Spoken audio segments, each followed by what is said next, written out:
आप सोच रहे होंगे कि मैं क्या कर रहा हूं। मैं युद्ध की तैयारी कर रहा हूं। वही युद्ध जो ज्वालामुखी की भांति कभी भी फट सकता है। युद्ध वही जीतता है जो युद्ध में व्यतीत होने वाले समय से अधिक समय युद्ध की तैयारी में लगाए। जो योद्धा अभ्यास क्षेत्र में जितना अधिक समय देगा, रणभूमि में उतना ही कम रक्त बहेगा। एक सामान्य लौह और तीखी तलवार में अंतर यही है कि एक तीखी तलवार को कड़ी अग्नि परीक्षा से होकर जाना पड़ता है। लौहकार की मार खानी पड़ती है। एक तलवार जितनी पीड़ा सहेगी, उसका वार उतना ही प्रबल होता है। इसलिए पीड़ा से घबराए नहीं, उसका सामना करें, उसका अभ्यास करें, क्योंकि यही अभ्यास जीवन के युद्ध में आपको विजयश्री बनाता है। जब मेघ छाते हैं तो क्या होता है?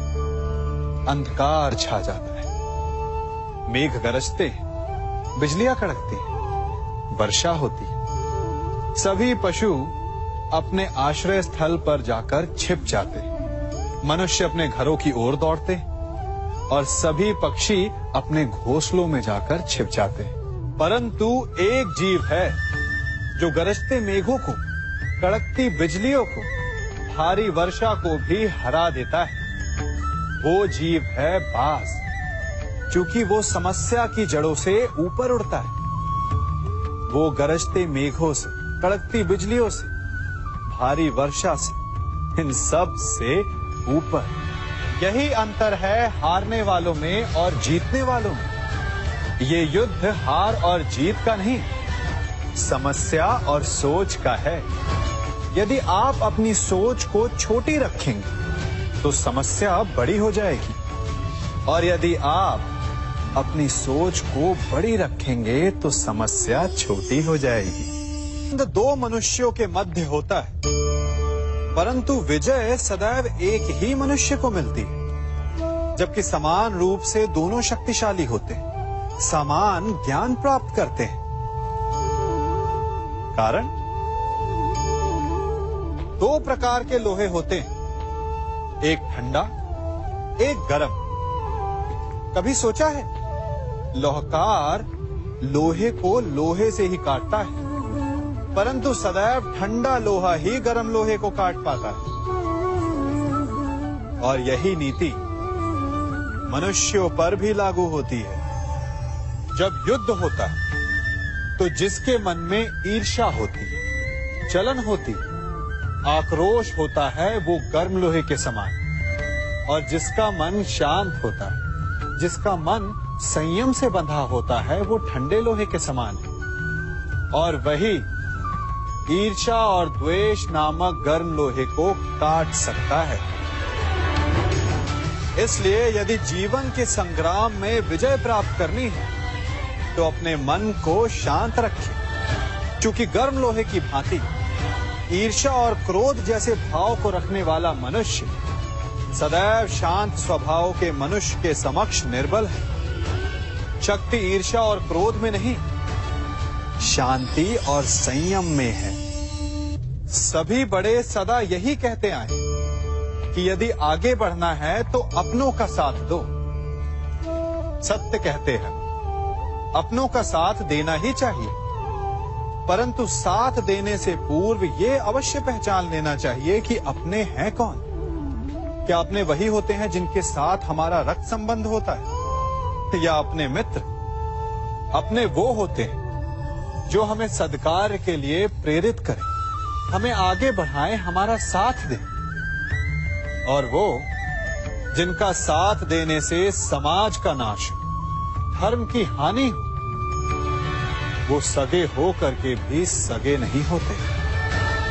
इसलिए जब अपनों की परिभाषा का चुनाव करें तो उन्हें अपना माने जो आपका साथ दे, उन्हें नहीं जो हमें अज्ञान के मार्ग पर ले जाएं। सीमा एक रेखा ही नहीं, एक परिभाषा भी है। सीमा हर किसी की होती है, प्रेम की, धैर्य की, मित्रता की और शत्रुता की भी। और जो सदैव सीमा में बंधे रहते हैं वो सामान्य मनुष्य बनकर रह जाते हैं, परंतु जो समय आने पर सीमा तोड़ देते हैं वही भविष्य बनाते हैं, क्योंकि सीमा केवल आपको मर्यादा में नहीं रखती, आपको बांधती भी है। अब ये आप पर, मुझ पर, हम सब पर निर्भर करता है कि ये जाने कौन सी सीमाएं हमें बांधती हैं और कौन सी सीमाएं शक्ति के नए मार्ग समक्ष लाती हैं। इसलिए सीमाएं तो जो कर सकते हो उससे अधिक करने का प्रयत्न करो, तभी नई सीमाएं बना पाओगे। भाग्य क्या है? जो आपने किया उसे भोगना भाग्य है, या जो आपके पूर्वजों ने किया उसका फल भाग्य है? नहीं, भाग्य वही है जो आपने किया, क्योंकि हर मनुष्य को अपने कर्मों के फल भुगतने होते हैं।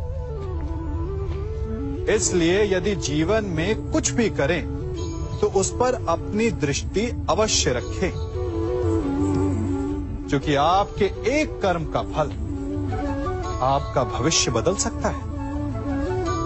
हम वही बनते हैं जो हम चुनते हैं, क्योंकि वही हमारा भाग्य बनता है।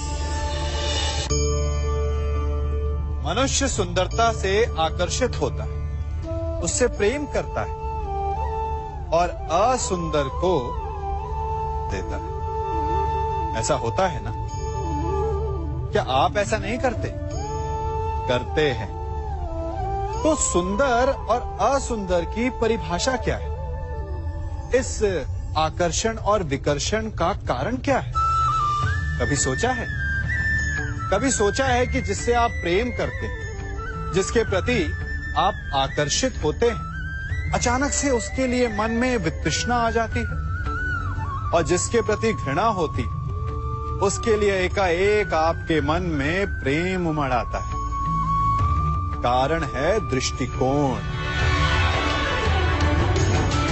क्योंकि सुंदरता आपके मन में होती है, आपके सोच में होती है, आपके दृष्टिकोण में होती है। इसीलिए किसी को कीचड़ में खिला हुआ कमल सुंदर लगता है, और किसी को निर्मल चंद्रमा में भी कलंक का धब्बा दिख जाता है। यदि आपको सुंदरता अनुभव करनी, हर पल आनंद में रहना है, तो अपने दृष्टिकोण को सुंदर बनाएं और अपने आप सब कुछ सुंदर बन जाएगा। हम अपनी सोच और संसार की मान्यता के अनुसार अपने विचार बनाते हैं। जैसे सत्य कहना धर्म है, असत्य कहना पाप, सहनशीलता धर्म है और क्रोध करना अधर्म, उपकार करना, जीवों पर दया करना धर्म है और निष्ठुर होना अधर्म। परंतु क्या यही सत्य है? क्या कभी कभी परिस्थितियां इन आवेशों को उल्टा नहीं कर देती? करती है। यदि इस संसार में कुछ धर्म है, कुछ पुण्य है, कुछ महान है, तो परिस्थिति के अनुसार चलना। जटायु स्मरण है आप सबको, वो जिन्होंने रावण पर क्रोध किया था, उस पर आक्रमण किया था। उस समय जटायु का क्रोध पाप नहीं था, धर्म था। इसीलिए अंत में उन्हें भगवान राम की गोद मिली। और कुछ ऐसे भी होते हैं जो धर्म को सहनशीलता समझकर हर अन्याय को सहते हैं और अंत में वो बाणों की शैया पाते हैं। यदि कोई पशु या व्यक्ति अकारण आक्रमण करके किसी निर्दोष के प्राण लेने की चेष्टा करे, तो उसके रक्षा हेतु उसका वध कर देना पाप नहीं, समय की मांग है। क्योंकि आक्रमण भी आत्मरक्षण ही है। यदि किसी दुष्ट की सहायता करने से सामान्य मनुष्य को कष्ट पहुंचे, पीड़ा पहुंचे, तो उसे सहायता ना देना ही धर्म है। अकारण क्रोध अस्वीकार्य है, परंतु यदि क्रोध से कुछ शुभ हो, पाप बाहुभीत हो, तो क्रोध और दंड भी धर्म ही है। संसार का सबसे बड़ा पाप क्या है? असत्य बोलना, हत्या कर देना, चोरी करना या किसी का अपमान करना। संसार का सबसे बड़ा पाप है किसी निर्बल को सताना, और संसार का सबसे बड़ा दंड भी उस निर्बल के मुख से निकली हाय है। आप देख रहे हैं मैं क्या कर रहा हूं? मैं लौह पिघला रहा हूं, और ये लौह पिघलता है इस चमड़ी की बनी धूनकी से निकली हवा से। तनिक सोचिए, एक मृत पशु की खाल से बनी धूनकी इतने कठोर लोहे को भस्म कर सकती। ठीक उसी प्रकार आप चाहे जितने भी शक्तिशाली क्यों ना हो, यदि आपने किसी निर्दोष, किसी निर्बल को सताया, तो उसके मन से निकली हाय और उसका श्राप आपके जीवन को भस्म कर सकता है। स्वर्ण, सज्जन पुरुष और परोपकारी मनुष्यों की गति एक समान होती है। यदि स्वर्ण टूट जाए तो उसे गर्म करो, ताप दो, पिघल कर वो फिर से जुड़ जाता है। ठीक उसी प्रकार मतभेद होने के पश्चात भी एक सज्जन पुरुष और महान पुरुष फिर से मित्र बन जाते हैं। परंतु दुर्जन दुष्ट माटी से बने लोग उस पके हुए मटके के समान होते हैं कि जिनमें यदि एक बार दरार आ जाए तो वो स्वयं ही स्वयं का सर्वनाश कर लेते हैं।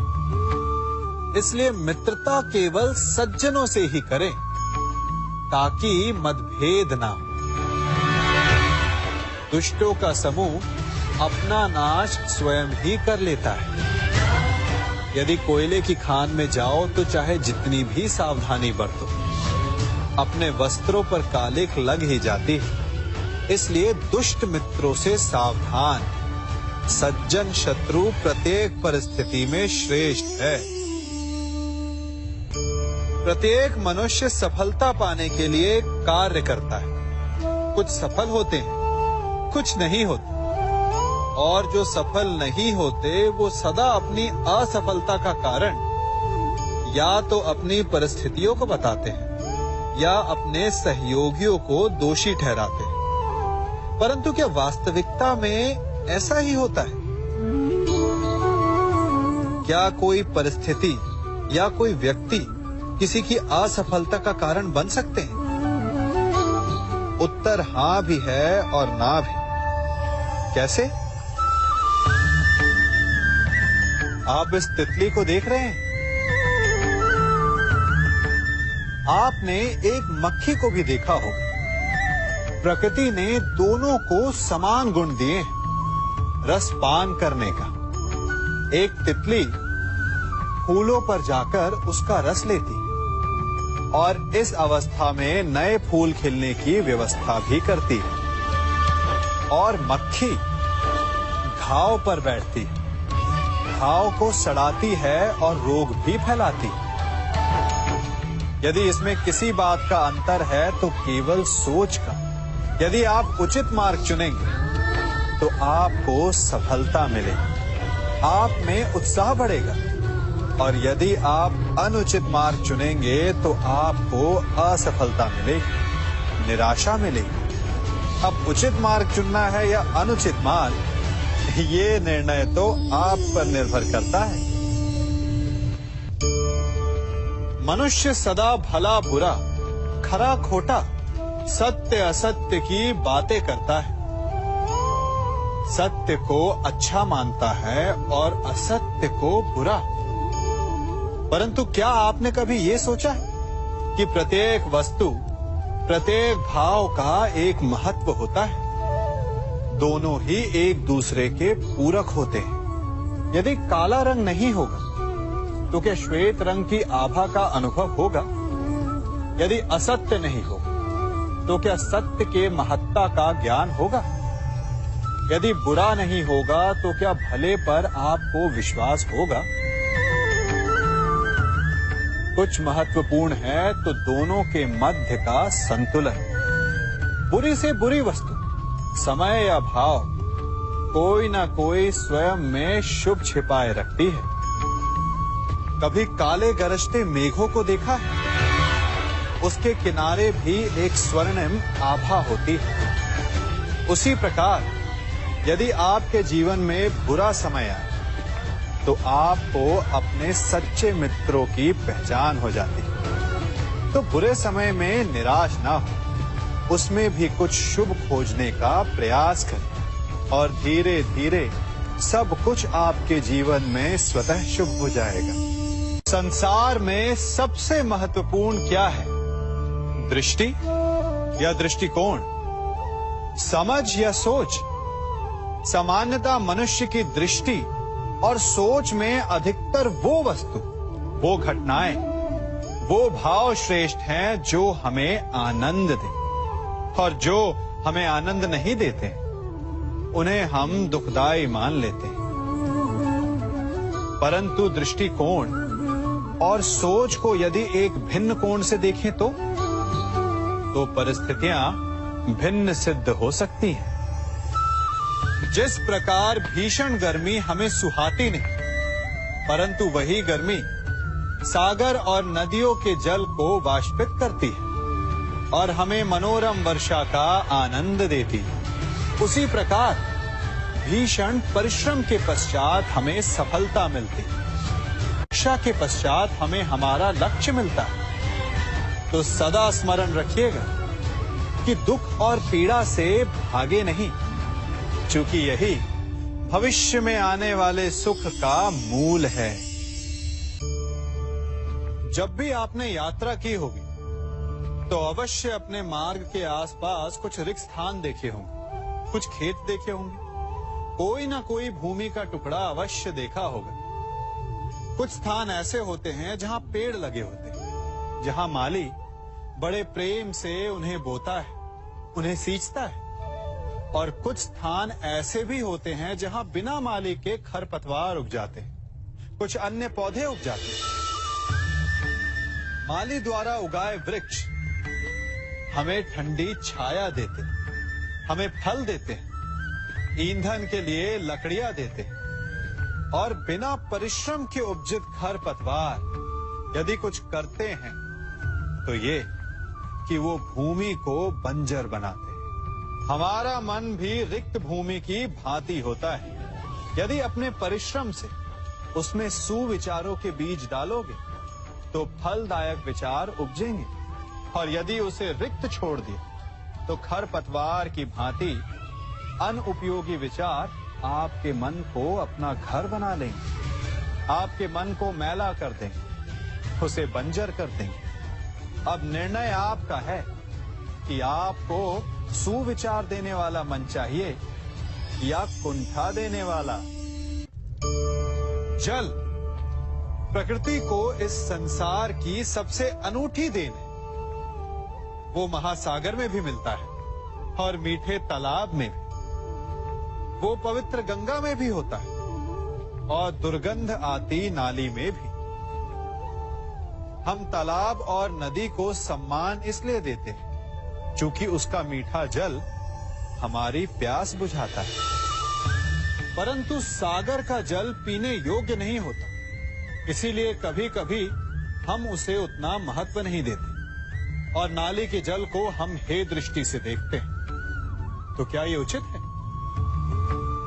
हमारे संबंध भी इसी जल की भांति होते हैं। जिस संबंध से हमें लाभ ना हो उससे हम दूर हो जाते हैं। कभी ईर्ष्या के कारण, कभी अहंकार के कारण उस संबंध को तोड़ देते हैं। तो क्या संबंध को तोड़ देना उचित है? तनिक विचार कीजिए। माना कि सागर का जल फसल नहीं दे सकता, परंतु मोती तो देता है। माना कि नाली का गंदा जल हमें किसी भी कार्य के लिए उपयुक्त ना लगे, परंतु वो भी कहीं लगी अग्नि को बुझा सकता है। ठीक इसी प्रकार प्रत्येक संबंध कहीं ना कहीं किसी न किसी परिस्थिति में उपयोगी हो सकता है।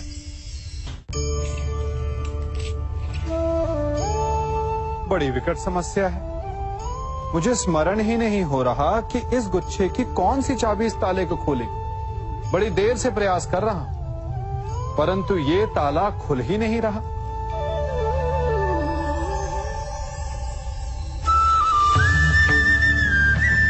ऐसी परिस्थिति में आप क्या करेंगे?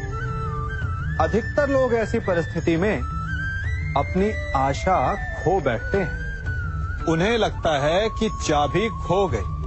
वो तिलमिला जाते हैं, क्रोधित हो उठते हैं। परंतु उस समय धैर्य रखें तो गुच्छे की अंतिम चाबी ताला खोल सकती है। कुल्हाड़ी का अंतिम प्रहार वृक्ष को काट के गिरा देता है, परंतु क्या सत्य में कुल्हाड़ी का अंतिम प्रहार वृक्ष को काट के गिरा देता है? आपको आपका लक्ष्य दिला देता है? नहीं।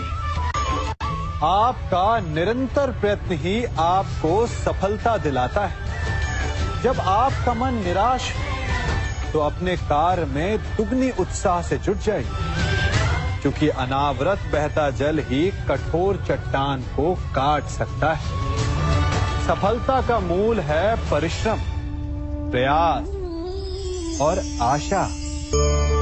मनुष्य का जीवन ऋतुओं के समान होता है। आज ग्रीष्म तो कल वर्षा, परसों शीत।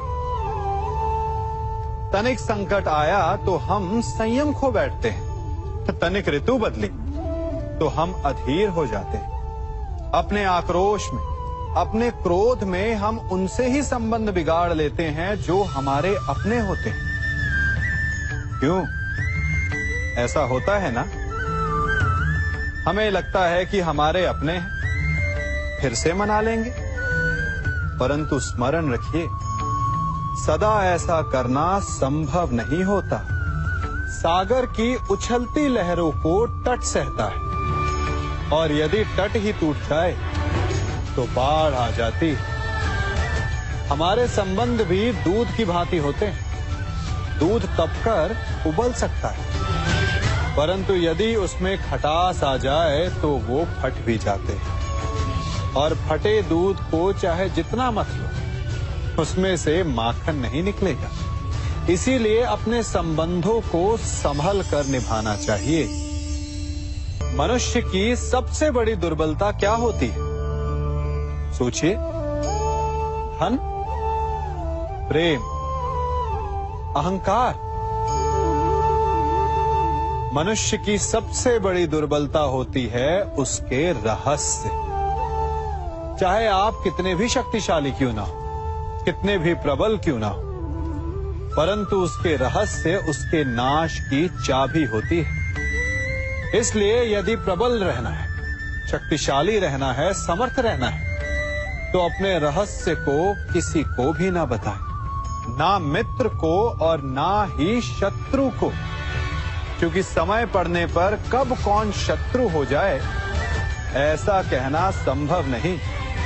विभीषण को रावण के अमृत कुंड का ज्ञात था, इसीलिए प्रभु श्री राम रावण का वध करने में सफल हो सके। इसलिए उचित यही है कि आप अपने रहस्य को स्वयं तक ही सीमित रखें। मनुष्य का मन बड़ा विचित्र होता है। कल्पना में ही विकास करता है, संपन्न भविष्य का स्वप्न देखता है, और कल्पना में ही जो नहीं हुआ उससे भय खाता है। और यही भय मनुष्य का सबसे बड़ा शत्रु है। हमारे भविष्य के मार्ग में, हमारे आनंद के मार्ग में सबसे बड़ी बाधा है। अब आप लोग मुझसे पूछेंगे कि इसका तोड़ क्या है, भय से मुक्ति कैसे पाई जाए? तो ये प्रश्न आप स्वयं से पूछिए। तनिक सोचिए, जब आप एक सुंदर भविष्य की कामना करते हैं तो उसे पाने के लिए आप परिश्रम करते हैं ना? ठीक उसी प्रकार भय से मुक्ति पाने के लिए आप उससे लड़ जाएं। और उसका निवारण आपको स्वतः ही मिल जाएगा। इसलिए जब भी भय आपको सताए तो उससे भागे नहीं, उससे घबराए नहीं, क्योंकि भय का काम ही होता है आपको भयभीत करना। इसलिए जब भी भय आप पर आक्रमण करे तो आप भी उस पर पहले ही आक्रमण कर दें।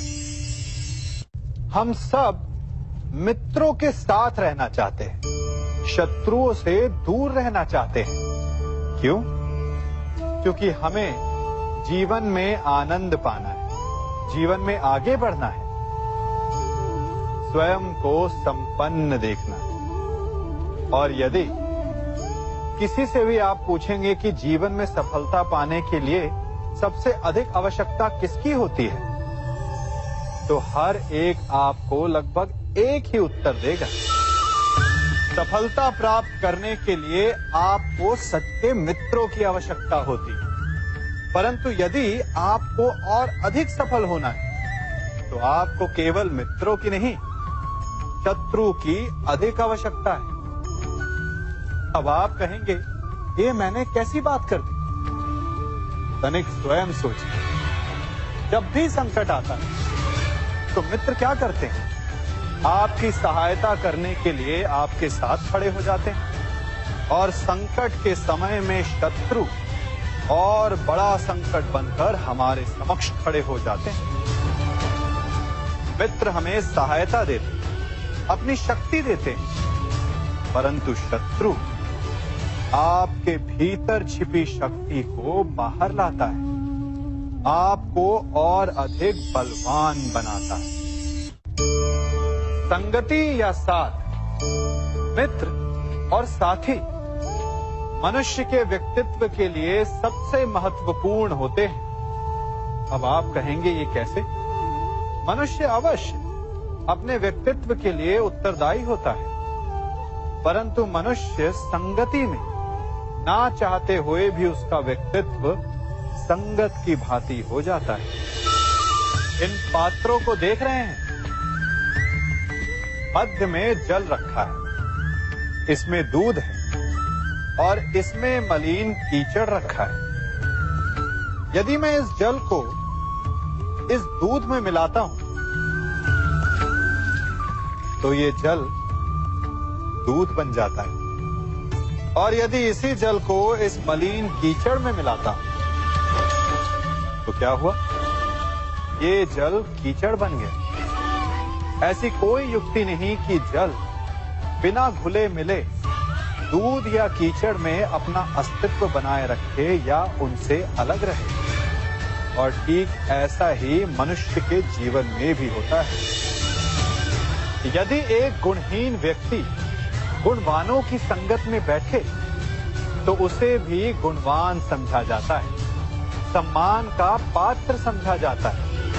और यदि एक गुणवान व्यक्ति गुणहीनों की संगत में बैठे तो उसे भी तिरस्कार मिलता है। इसलिए अपने जीवन में सदैव संगति सोच समझकर सावधानी से चुनिएगा। कभी खेत में किसी किसान को खेती करते देखा है?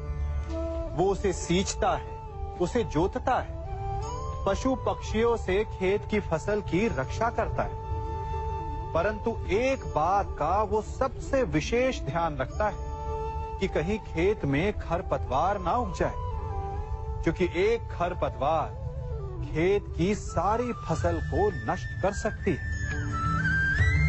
ठीक उसी प्रकार यदि वंश की कोई संतान खोटी निकल जाती है तो वो समूचे वंश का सर्वनाश कर देती है। इसीलिए संतान के लालन पालन में विशेष ध्यान देना आवश्यक होता है, क्योंकि संतान वो फसल होती है जो वंश के आने वाले समय को महान बना सकती है या फिर वंश का पतन भी कर सकती है।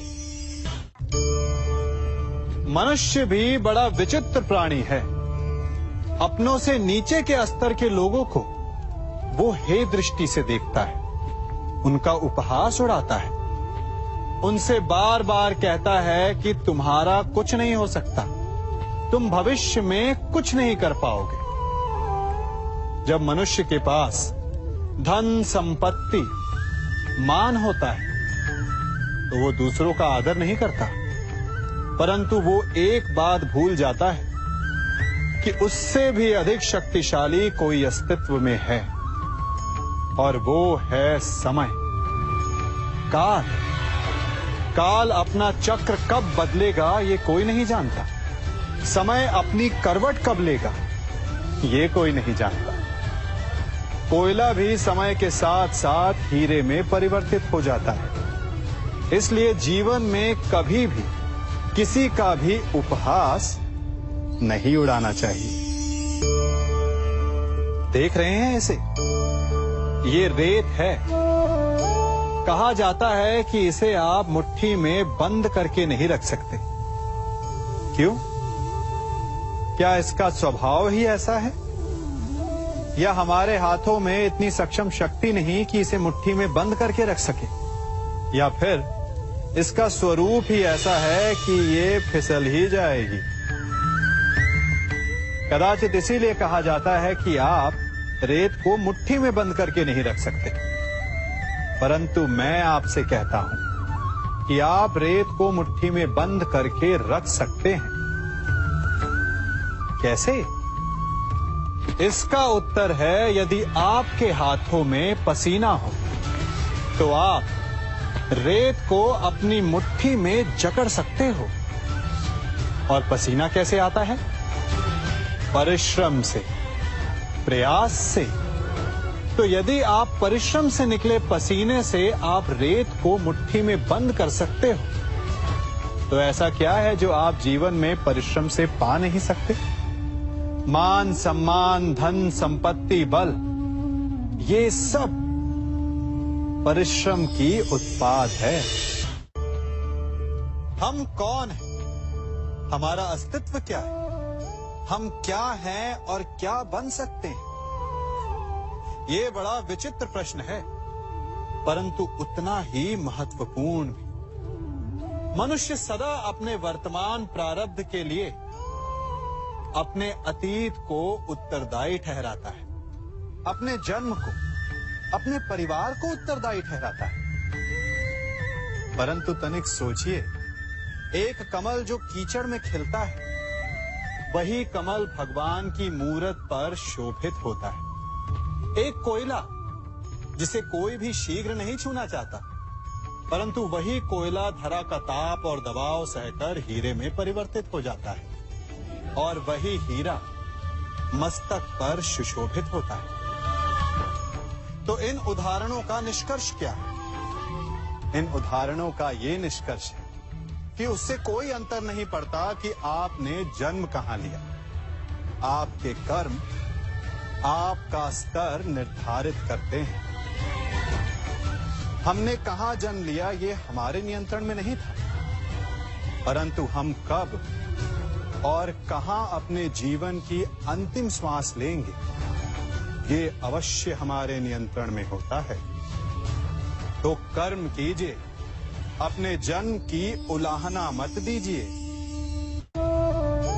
एक मनुष्य सदैव शांति और अपनी स्वतंत्रता चाहता है, परंतु जैसे उसे ये अधिकार मिलता है, वो दूसरों का प्रभुत्व छीन लेना चाहता है। वो उनका अधिकार, उनकी स्वतंत्रता को छीन लेना चाहता है। वो ऐसा अपने आनंद, अपने लाभ के लिए करता है। अपने लाभ के लिए वो दूसरों का शोषण करता है। जो आलोचना नहीं करता उन पर अधर्म करता है। परंतु वही मनुष्य एक बात का स्मरण रखना भूल जाता है कि उसके कर्म ही उसे उसका फल भी देंगे। उसका प्रारब्ध उसे उसके मंतव्य तक अवश्य लेकर जाएगा।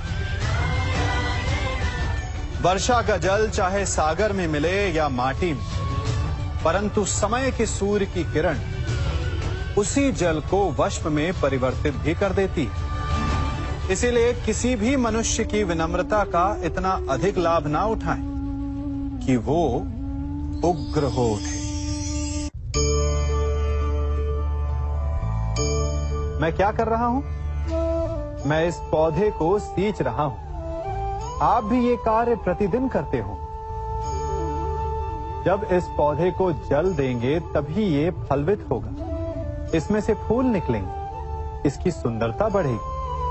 परंतु प्रतिदिन ये कार्य करने के पश्चात भी हम इससे एक महत्वपूर्ण सीख लेना भूल जाते हैं। हम कभी पौधों के पत्तों पर, उनकी डालियों पर, उनके फूलों और फलों पर जलधारा नहीं डालते, उन्हें धोते नहीं, परंतु फिर भी वो पनपते हैं।